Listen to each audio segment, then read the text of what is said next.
Hi everybody. So what you're watching me do is not important until next week. So forget that you're seeing anything. Basically, while I had the skin off, I decided to jump ahead and do a little work on the fuel system, and you'll see that all later. So what we're doing today is I decided to do a little work on the fuel system because the other skin wasn't on. And then I realized, you know what?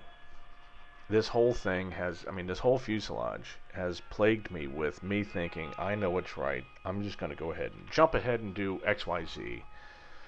And all that's done is come back to bite me in the ass later. So I am doing what Vance tells me to do. And I'm putting on the other skin right now. Well, eventually in the next few seconds. Same thing as the other side. So we're just going to go ahead and prep the skin. We're going to go ahead and, cleco it up, do a bunch of match drilling, some deburring, pretty much just like every other part on a plane. And look, I will say this, and you're going to see this in the next many videos, but this fuselage, like just as you see here, is like damn near perfectly balanced up on the spars. So you can see where the block of wood is still put in place as though it was a wing.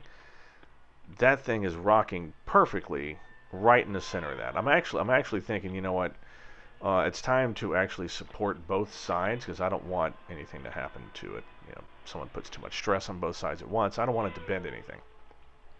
So anyway, here you see me taking off the vinyl from the right side skin using the old PVC technique.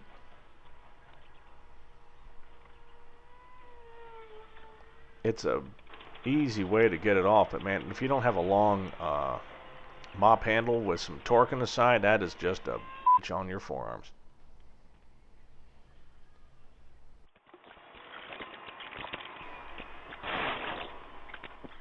Okay, so President Ken comes by. He bought himself a new 300, bought the club, a nice, really cool LED light to work with. I mean, that thing lights up the sun. So anytime we have to do any off-field work at night, we got something to basically light up the county with for when PG&E has to turn off the power because they're afraid they're going to cause a fire and be fined $300 million for destroying people's lives.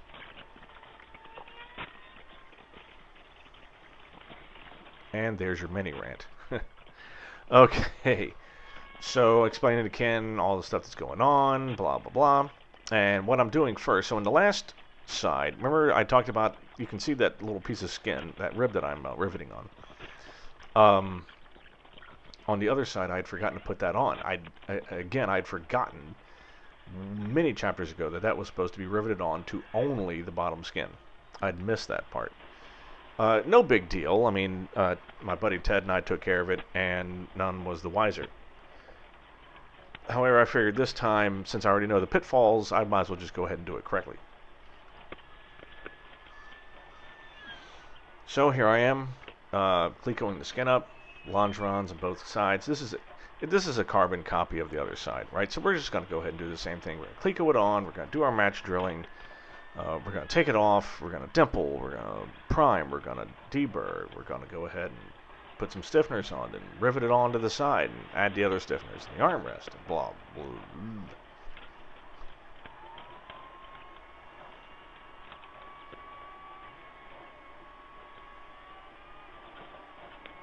Technically, okay, we don't do all of that. We do most of it though. So next week you'll see the finalization of that, which I actually did last week. I've actually been getting a lot of work done, so that's good because I need to make some buffer.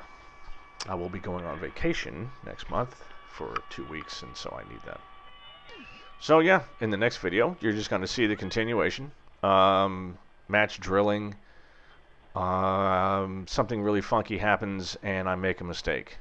So, as my usual. So, thank you for joining me. See you soon.